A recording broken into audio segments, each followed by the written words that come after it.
Okay friends, మనం ఇప్పుడైతే statue దగ్గరికి అయితే వచ్చాము. ఈ స్టాచ్యూ పేరు వచ్చేసి అమరవీరుల స్తూపం అనమాట. దీనికి ఈ స్టాచ్యూ ఎందుకోసం పెట్టారంటే మన తెలంగాణ కోసం రావడానికి ఎంతోమంది పోరాటం చేసి ప్రాణత్యాగం చేసిన వాళ్ళ కోసం ఈ స్టాచ్యూ అనేది పెట్టినారనమాట. వాళ్ళకు ఒక గుర్తింపుగా, ఒక స్వీట్ మెమరీగా. అయితే నాకు తెలిసినంత వరకు అయితే నేను అప్పుడు నేను 2012లో తెలంగాణ పోరాటంలో నేను కూడా పాల్గొన్నాను.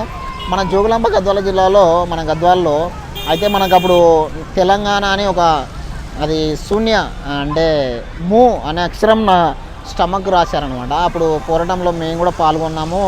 అది గద్వాల్లో పోరాటం నుండి మేము అప్పుడు పాల్గొన్నామన్నమాట. 2012లో మా బావ నేను పాల్గొన్నాము, జనార్దన్ నేను. ఇప్పుడు తెలంగాణ పోరాటంలో చాలా బాగా పాల్గొనే వాళ్ళం. కొంచెం ఆ పోరాటంలో మా చదువు కూడా కొంచెం బాగా అనుకూలించలేదు. తర్వాత బాగానే చదివాము. ఓకే.